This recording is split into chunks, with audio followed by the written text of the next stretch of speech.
사실 지역문화유산의 활용 사례라고 했는데, 네, 사례라고 말씀하셨는데 앞에서 송지영 국장님이 또 많이 얘기를 해주셨어요. 사실은 하나의 공간이지만 여러 방면으로 활용할 수 있는 부분들을 많이 얘기를 해주셨기 때문에 또 그 앞에 또 김남기 선생님도 얘기를 해주시고 해서 제가 무엇을 얘기할 수 있을까라는 생각이 들긴 합니다만, 그냥 성북구에서 일어났던 여러 가지 문화유산 활용 사례들을 말씀을 드리면서 얘기를 해야 되겠다 싶습니다.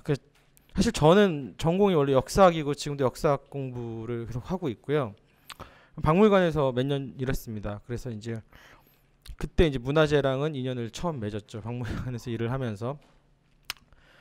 그리고 이제 문화원에 와서는 이제 재밌게도 역사학 공부한 거랑 박물관에서 일했던 경험들을 토대로 이것들을 여기서 뭘 할 수 있을까라는 어떤 활용의 일을 또 하게 되는데, 여러 가지들을 같이 하면서 제 경험과 그다음에 제가 지켜봤던 경험과 이런 것들을 같이 이야기를 하면 좋을 것 같습니다. 목차는 이런 건데요. 사실 앞에 얘기는 그렇게 중요하진 않은 것 같아요. 간단히 넘어가겠습니다. 그냥 다 지역문화 콘텐츠, 문화재 활용해야 된다 이런 얘기들 다 하시잖아요. 근데 이제 보시면 뭐 이런 이유입니다. 그래서 지방자치가 시작되고 지역마다 이제 브랜드가 있어야 되고, 제일 좋은 브랜드가 뭐냐 하면 역사 콘텐츠였거든요, 결국은. 그러니까 이제 막 두고 싸우는 거예요, 역사 콘텐츠를 두고. 예를 들면 여기 제가 적었는데 구리시나 광진구 같은 경우에는 고구려를 두고 열심히 싸우고 있습니다. 고구려 문화유산이 거의 없거든요, 대한민국에는. 근데 구리의 그 아차산에는 이제 그 고구려 보루가 있으니까 우리가 고구려의 적통이야 뭐 이러고 싸우고 있습니다. 사실 고구려는 다 저 북한 어디에 있는데.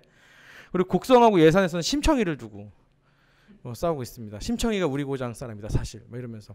그러니까 근데 왜 이런 걸 두고 싸우냐면, 제일 대표적인 브랜딩을 할 수 있는, 제일 쉽게 할 수 있는 거잖아요, 이런 역사 유산들이.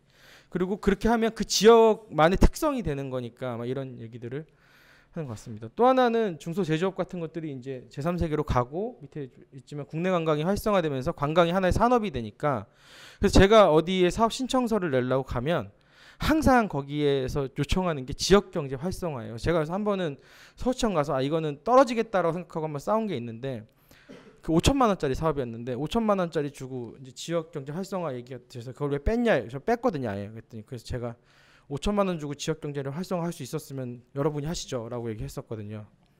예. 사실 말도 안 되는 거예요. 근데 또 그렇게 되다 보면 부작용도 많을 텐데, 그렇게 그냥 서울시에서 얘기를 해버리시길래 그 기준에 들어가 있더라고요. 그래서 무슨 말도 안 되는 소리 하시냐 이렇게 얘기해서 나오면서 저희 국장님한테 저 떨어졌습니다 이렇게 얘기하고 나왔는데, 아무튼 그런 상황에서 이제 다른 곳가에서는 볼 수 없는 그 지역만의 컨텐츠들이 필요하니까 아마 이렇게 다들 컨텐츠를 만들려고 하고, 특히 그 지역에 있는 자산들을 가지고 만들려고 하는 게 이제 할 수 있지 않을까라고 생각합니다. 그래서 제가 좀 찾아봤는데요, 문화체육관광부는 이렇게 쭉 나와 있더라고요, 그 리스트가. 봤더니 엄청 많아요. 공모사업만 150개 분야가 있습니다. 지정사업하면 훨씬 넘어가게. 사업마다 이것도 영화산업 육성의 몇 가지 이렇게. 그러니까 엄청나게 많은 컨텐츠 지원 사업들을 문화재청, 뭐 심지어 국가보훈처 같은 데서도 하고 있습니다. 그래서 그리고 지방정부에서도 하고 있는 게 있겠죠. 이렇게 해서 되게 다양한 형태로 이런 지원들도 하고 있다라고 하고 있습니다. 그리고 아까 문화재 등록은 뭐 얘기를 다 하셔가지고 넘어가겠지만, 저는 그냥 인물 자체도 문화의 그 컨텐츠를 만들 수 있는 소재가 될 수 있다라고 생각합니다. 아까 최순우 선생님을 얘기해 주셨고 또 권진규 선생님을 얘기해 주셨지만, 그 인물들이 살던 집이나 어떤 작업실이 남아 있는 경우도 있지만, 그 사람들이 활동했던 공간이라는 것 자체가 그 지역의 컨텐츠가 될 수 있지 않을까라는 생각을 하기도 하고, 또 하나는 사건이 될 수도 있을 것 같습니다. 예를 들면 뭐 성북구 같은 경우에는 3.1운동 할 때 성북차원에서 3.1운동 만세 운동이 있었거든요. 그리고 이제 개운산에서는 횃불을 들고 만세 시위를 했다라는 기록들이 남아 있어요. 그럼 이 사건도 그 지역에서는 3.1 운동을 기억할 때 그 지역만의 컨텐츠로 기억할 수 있지 않을까라는 생각을 하게 됩니다. 또 하나는 생활의 모습도 있겠죠. 예를 들면 이제 뒤에 얘기를 할 건데, 과거의 생활 혹은 현재의 생활 방식도 마찬가지고요. 그 지역만의 독특한 생활 방식들이 있을 것 같습니다. 그래서 이제 뒤에 얘기할 건 빼고 앞에서 하나 얘기하면 성북동 같은 경우에는 마전을 했다라는 기록이 남아 있으면 굉장히 독특한 기록이잖아요. 물론 마전을 여러 군데서 했겠지만 마전을 했다는 것들이 그 지역에서 특화됐다라는 건 성북동의 이야기이기 때문에 이런 것들도 이제 하나의 컨텐츠의 소재로서 사용할 수 있겠다라는 생각이 듭니다. 그래서 제가 말씀드리고 싶은 건 주변의 모든 것이 컨텐츠가 될 수 있다라고 생각을 하고 문제는 그것을 어떻게 차별화하느냐가 결국은 이 논쟁 콘텐츠를 만든 논쟁들의 핵심이지 않을까라는 생각을 하게 됩니다. 저희 문화원에서 이제 주목했던 건 하면서 컨텐츠를 만들기 전에 차별화를 하기 전에 그럼 뭘 해야 되냐라고 했을 때 지역을 좀 더 잘 조사를 해보자라는 게 저희가 생각했던 것들의 어떤 시작이었습니다. 그래서 이제 여기 보면 기존 성과 수집 정리가 있는데 아까 송지영 국장님도 얘기를 해주셨지만 2009년부터 이렇게 책들을 써 놓으셔가지고 저희가 초반에 이게 도움이 되게 많이 됐어요. 아 이렇게 하면 이런 방식들로 이런 책들이 있으니까 이런 것들을 참고해서 앞으로 어떻게 하면 되겠다라는 것들이 많이 돼서 이제 기존 성과들을 수집 정리를 해서 이런 방향이 있고 여기서 잘된 것들은 이런 게 있고 앞으로 좀 더 우리가 해야 될 방향은 이런 게 있겠구나라는 것들을 좀 잡았고요. 그 다음부터 한 게 이제 원천자료 조사. 그래서 저희가 문화원에 어찌됐건 연구 인력들이 있으니까 조선왕조실록이라든가 문집이라든가 여러 가지들을 보면서 이제 자료들을 모아놓고 그 다음에 이제 예전 자료와 지금 자료를 대비해봐서 이런 것들이 차이가 나는 것들은 어떻게 봐야 되는가 이런 것들도 검색을 해보고 근데 의미와 관계도 파악해 보는 거죠. 의미 관계 파악하는 게 사실은 이제 여기 이 두 군데가 아마 그 연구자들의 영역이 아닐까 싶은데요. 이 사람들을 어떻게 엮어낼 수 있을까라는 생각들을 하는 거죠. 이 사건이 여기서 이 지역과 어떤 의미를 갖는가라는 생각을 하는 게 좋다고 생각하는데 제가 여기서 좀 얘기하다가 생각났는데 여기는 안 가져왔어요. 그 성북회화연구소라고 했던 그 이쾌대 선생이 계십니다. 그 이쾌대 선생 자화상을 보면 이제 중절모를 쓰고 있고 한복을 입고 계시고 붓을 들고 있고 팔레트를 들고 계시는데 이게 하나는 동양, 한복은 동양이고 중절모는 서양 중절모고 팔레트는 서양 팔레트인데 붓은 동양화 붓이에요.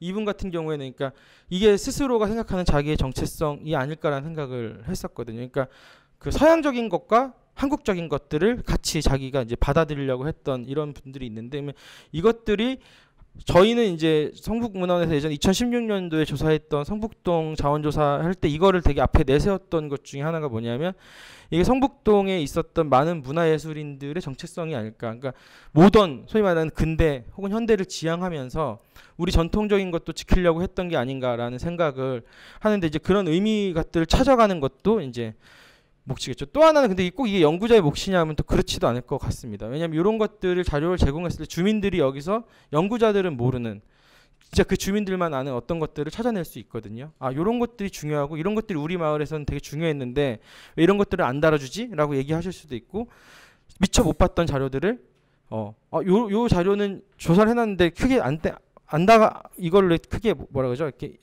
크게 뭐라 그러죠? 이렇게 부각을 안 시켰네? 라고 했을 때 요것들을 부각시키면 좋겠다라고 얘기하는 것들도 의미가 있어서 이렇게 하는 게 있습니다. 그 다음에 이제 자료를 분류하고 활용 방안을 구상하는 건데 사실 또 이 활용 방안의 구상도 여러 사람들이 다 할 수 있는 겁니다. 그러니까 뭐 사실 문화원은 연구기관의 역할도 조금 있고 그 다음에 문화재를 활용하는 기관의 역할도 있지만 저희한테 모든 전문가들이 다 있는 건 아니잖아요. 스스로 저희가 뭐 연극을 할 수 있는 것도 아니고 음악을 만들 수 있는 것도 아니고 뭘 할 수 있는 것도 아니기 때문에 저희는 이런 것들을 가지고 모아놓고 제안을 하면 여러분들이 이걸 가지고 활용할 수 있는 방법들을 생각해내고 이렇게 할 수 있지 않을까라는 생각해내고 활용할 수 있지 않을까라는 생각을 합니다. 그래서 이제 순서를 다시 한번 얘기하면 이렇게 되는 거죠. 저희는 그래서 이제 도서 발간을 미리 했습니다. 그래서 나중에 보여드릴 텐데 도서 발간을 미리 하고 그 다음에 콘텐츠 개발 및 활용 방안을 구상을 하고 콘텐츠를 활용을 하고 평가를 받고 이렇게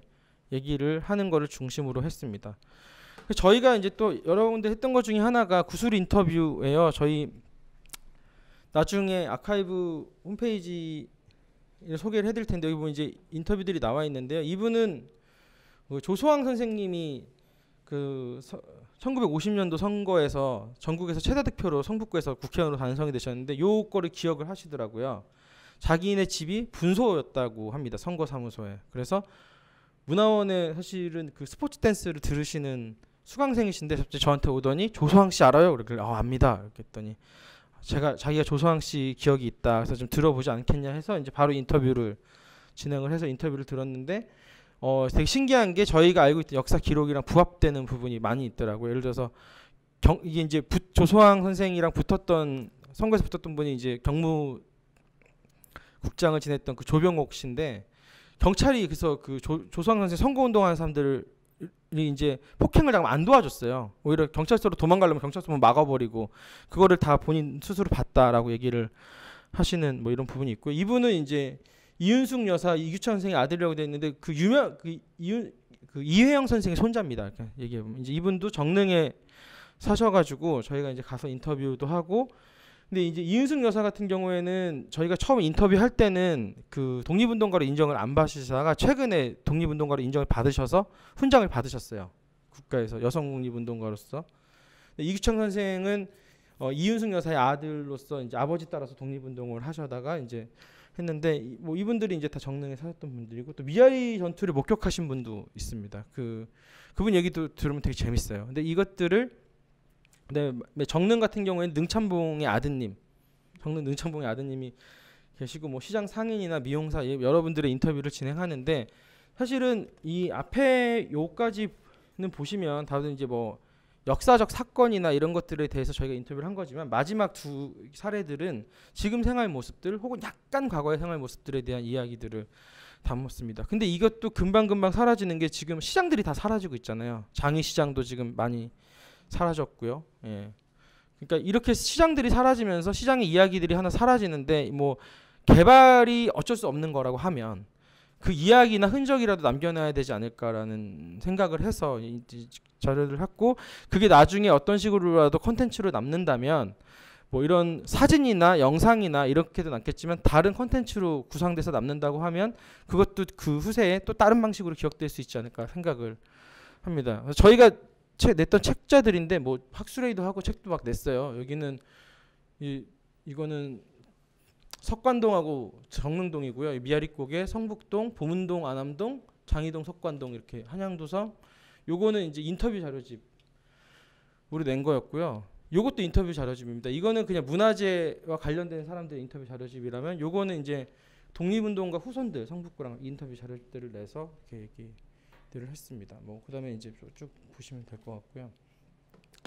그다음에 2017년부터 문화원이 하고 있는 일 중에 하나는 이제 아카이브인데 이거는 꼭 문화원이 하고 있다고 얘기할 게 아니라 모두가 다 활용할 수 있게 하려고 성북구청하고 같이 진행을 하고 있습니다. 그래서 지금 한 만 건 정도 자료가 좀 올라와 있는 것 같긴 한데 일단은 이렇게 홈페이지를 만들고 여러 가지 사건들과 구술 자료들과 인물 이게 지금 저희가 이제 그 구분을 해놓은 것들이에요. 구술 자료, 기타 자료, 기록물, 뭐 그다음에 사건, 장소, 오브젝트는 유물, 문헌, 작품, 뉴미디어, 인물, 단체랑 개인으로 나눠서 이렇게 분류를 해서 자료들을 수집을 하고 모으고 있습니다. 근데 이렇게 자료들이 계속 이제 한 이유는 뭐 문화원도 문화원이지만 사실 다 많은 자료들을 생산을 해내고 계시잖아요. 근데 이 자료들이 잘 다 각자 갖고 계시거나 혹은 이제 특히 뭐 좀 영세한 저희도 사실은 저희가 만들고 없어진 것도 있거든요. 문화원에서 만들고 없어진 자료들도 있는데 뭐 관리가 안 되면 다 사라지니까 이것들을 좀 수집을 해서 모아놔 보자라는 그렇게 있는 거고 또 분류를 좀 잘 해놓으면 나중에 이것들을 가져가서 누구나 활용할 수 있지 않을까 이런 생각들을 해서 이 작업들을 하고 있고 지금 5개년 계획으로 하고 있는데 올해 3년 차거든요. 그렇게 진행을 하고 있습니다. 사실 이 자료 수집 같은 경우에도 많은 기관이 도와주시고 계시죠. 아까 내셔널 트러스트 문화유산 기금에서도 도와주셨고 그다음에 여러 문화재단에서도 아마 많은 자료들을 저희가 받고 있는 걸로 알고 있거든요. 그리고 또 뭐 구청에서도 당연히 받고 그다음에 뭐 환기미술관이나 여러 기관에서 저희가 자료 협조를 받아서 문화재들을 그 자료들을 협조받아서 받고 있어서 이게 받아서 주민들한테 제공할 수 있도록 하고 있습니다. 그래서 이게 뭐 기록물들이 뭐 이게 좀 너무 흐린데 예. 네, 이렇게 하셔보세요. 네, 요게 이제 문학 지도예요. 그래서 이거는 이제 활용을 하기 위해서 만든 건데 이제 나중에 이건 보여드릴게요. 이렇게 그 이야기 자원 성북 마을발견 문학이라고 해서 이렇게 이 장소를 클릭하면 관련된 작품들이 나오고요. 그 작품들을 클릭하면 그 작품에서 해당되는 부분이 등장을 합니다. 그럼 해당되는 부분에 대한 설명도 간단히 나와 있고 뭐 간단히 들을 수도 있게 이렇게 돼 있는데 사실 모든 문학 작품이 들어가 있는 건 아니에요. 계속 찾고 업그레이드를 해야 되긴 하지만 이런 식으로 이제 진행을 하면 이 지역을 소재로 어떻게 다뤘나.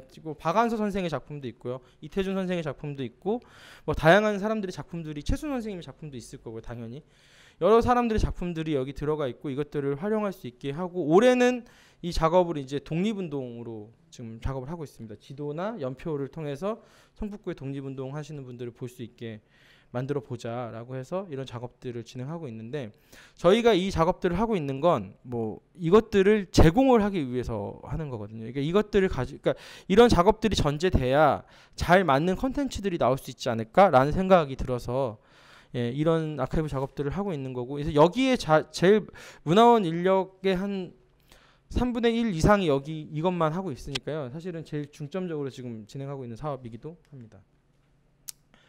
그리고 이제 뭐 성북구 사례인데 야행을 가져와 봤어요. 이거는 근데 그 문화재 야행은 사실 성북구만이 아니라 전체 문화재 야행이 이런 비슷한 고민에서 시작한 겁니다. 밤에 문화재를 어떻게 개방해 볼까라는 그런 부분이고 그랬을 때 문화재들을 어떻게 활용할까. 그래서 문화재청의 방침은 이게 단순한 행사가 되지 않게 하자. 문화재 자체를 잘 보게 하자. 이런 게 사실은 문화재청의 얘기라서 단순히 축제, 행사 이런 거보다는 그 문화재의 특성을 잘 살렸으면 좋겠다라고 얘기를 하는 거고 성북동의 고민은 아까 이건 송지훈 국장님이 너무 잘 얘기해 주셨는데 문화재가 마을 속에 다 들어가 있어요. 시무장도 북정마을 한가운데 있고 최순대 집도 마찬가지고 그러니까 이것들을 어떻게 소화해야 되는가가 사실 고민이고 이게 잘 해결될 수 있는 문제는 아니고 계속 고민을 하고 있는데 저희가 그래서 시무장 같은 경우는 6월에 계속 이것만 있는 게 아니라 뮤지컬도 있고 뭐 달해제도 있고 하면 주변 주민들한테 다 안내문을 돌려요. 연습은 언제 할 거고 행사는 언제 있고 그래서 오시면 초청해서 공연 보시면 되고 이렇게 안내문을 항상 돌렸거든요. 그러니까 이제 몇 년 하니까 지금은 가서 이렇게 죄송합니다. 올해 또 하게 됐습니다. 그러니까 6월은 그러려니 해요. 이렇게 얘기를 해주시더라고요. 그래서 다만 이제 얘기가 된 건 밤에는 하지 말아달라 이런 게 있어서 야행 때도 그래서 밤에는 여기서 무슨 그 시무장에서 행사는 안 합니다. 그냥 공연을 안 하거나 아니면 아주 작게 하거나 아니면 양해를 구하고 딱 한 번 한 적이 있고 그 외에는 안 하거나 아니면 무언극을 하거나 소리가 안 나는 어떤 것들을 하려고 노력을 하고 있습니다. 그리고 또 하나는 이생강 선생님이신데 성북구에 사시는 무형문화재세요. 그러니까 무형문화재도 저희의 어떤 자산이잖아요. 무형문화재고 그래서 이제 이런 분들을 이제 만들어서 활용을 할 수 있지 않을까라고 생각해서 이제 야행이라는 프로그램을 가져와 봤고요. 이거는 세계 음식 축제죠. 이거 재단에서 하는 건데 저는 이것도 되게 좋은 기획이라고 생각을 해요. 왜냐면 성북구에는 계속 40개 전후의 대사관저들이 위치하고 있거든요. 대사관은 2개 정도 있지만 대사관저가 40개 전후가 있을 때 이것도 하나의 어떤 그 지역의 문화적 자산이라고 봐서 이걸 가지고 음식 축제를 하는 거잖아요. 이렇게 되면 지역 주민들도 잘 우리 지역에 이렇게 많은 대사관저들이 있어라는 거를 잊고 살다가도 알게 될 것이고 외부인들은 더 그럴 것이고 또 지역에는 좋은 축제가 하나 생긴 게 되는 것이고 여러 가지로 활용할 수 있는 부분이라고 생각합니다. 근데 올해는 지금 사실 야행도 걱정이긴 한데 불행히도 음식 축제는 하기가 너무 어려워져서 그래서 좀 너무 이렇게 먹는 거라 좀 그렇긴 한데 저도 너무 아쉽더라고요. 매년 갔었는데 그래서 아무튼 이런 행사들이 지금 저는 좋은 자산이라고 생각을 하고 있고요.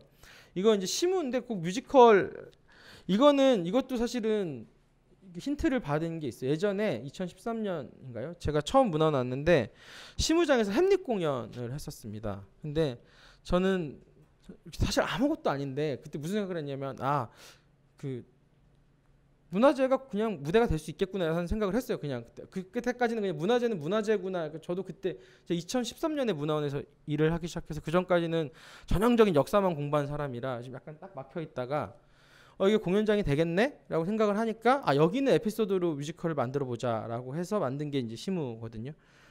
그러다 보니까 이거는 그리고 아까 연결할게 이거는 그래서 계속 지금도 하고 있는데 구청에서도 도움을 좀 주긴 하지만 이거 국가보훈처에서 계속 지원해 줍니다.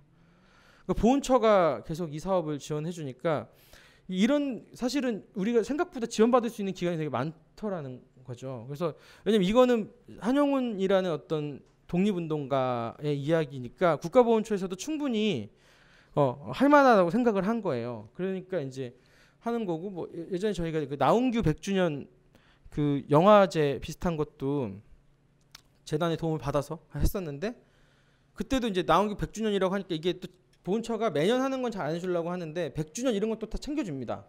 저 할래요. 그러면 그건 내보세요. 이렇게 해가지고 그래서 이제 이런 식으로 진행을 했던 게 있고 꼭 그렇게 해서 이제 뮤지컬 같은 걸 만든 경우도 있어요. 이거는 좀 재밌는 건데 저희가 이제 동구여중이랑 같이 했던 건데 이건 교육하고 같이 연결을 했던 거예요. 이게 시간을 달리는 소녀라고 4.19를 가지고 만든 건데 한성여 중에 진영숙이라는 학생이 있어요. 되게 뭐 아시는 분은 다 아실 텐데 최근 올해 4.19 때 문재인 대통령이 아마 여기 이 진영숙 학생의 묘소를 찾아간 걸로 알고 있습니다. 이게 유서 같은 걸 쓰고 나갔는데 진짜 마지막이 된 거예요. 총에 맞아 죽었습니다. 미아리 고개쯤에서 4.19 때. 근데 이 학생이 중학교 2학년이었거든요 당시에.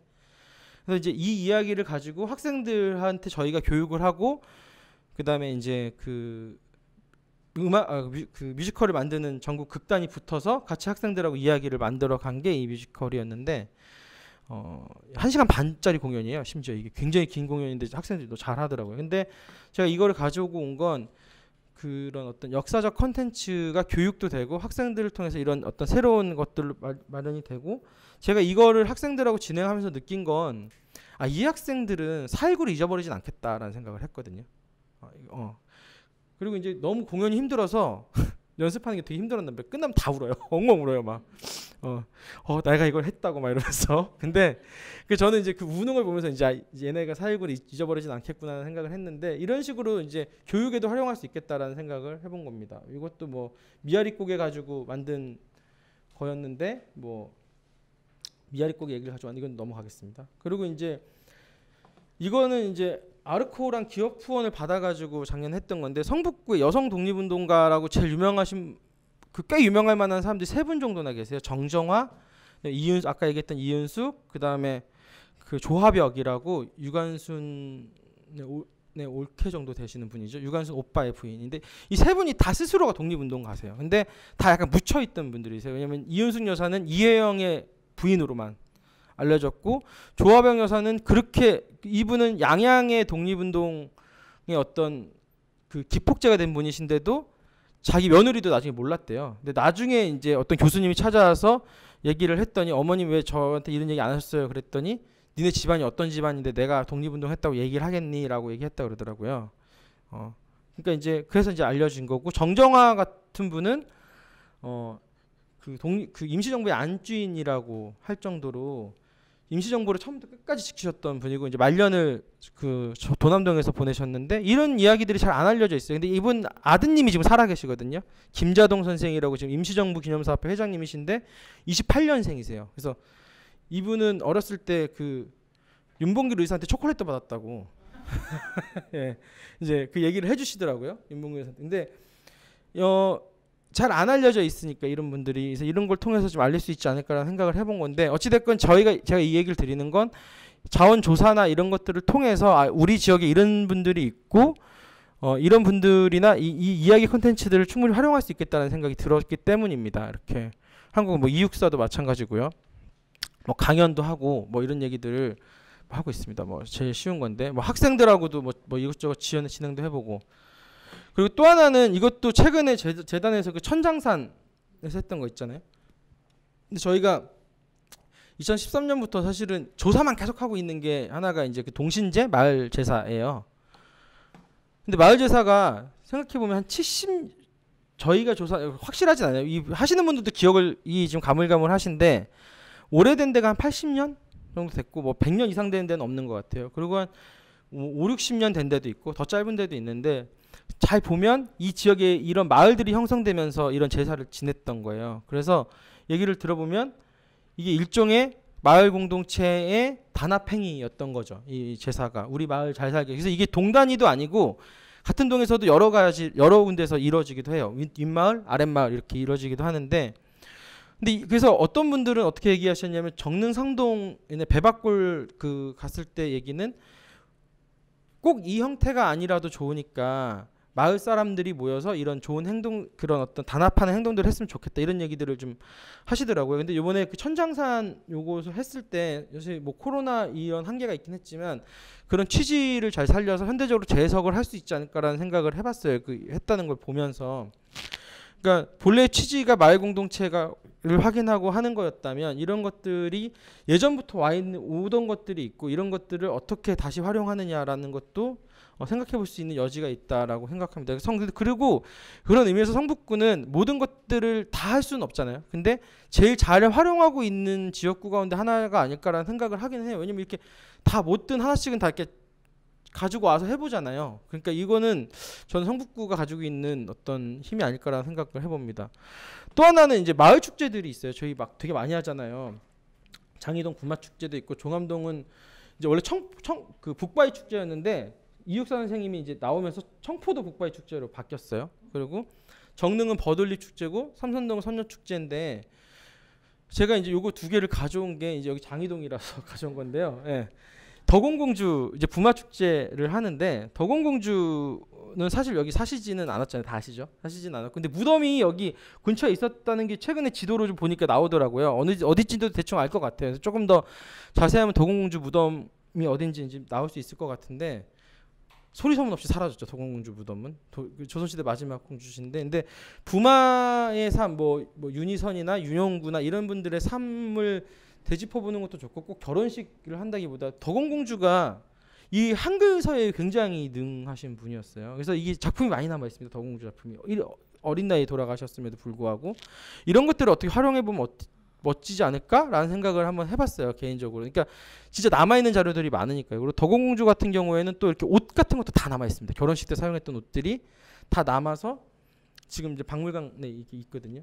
이런 것들을 활용한다면, 이 기왕에 너무 잘 남아있고 있는 콘텐츠들을 활용한다면 지금 성북구의 마을 콘텐츠들이 좀 더 활성화되지 않을까 생각을 하고 있어요. 사실은 이 버들리 축제도 아시면 아시겠지만 이제 이거 이성계가 이제 가다가 목이 말라서 이렇게 물을 떠주는데, 이게 지금 왕건한테도 있는 설화거든요. 태조 왕건도 똑같은 설화가 있습니다. 이게 좀 약간 여담인데, 이게 좀 거슬러 올라가면 유화부인까지 올라가요. 왜냐면 유화부인이 버들리잖아요. 유화, 예, 물을 상징하고. 그러니까 이게 이제 신화의 형태로 있다가 설화의 형태로 이제 후대로 가면서 바뀌어가는 거예요.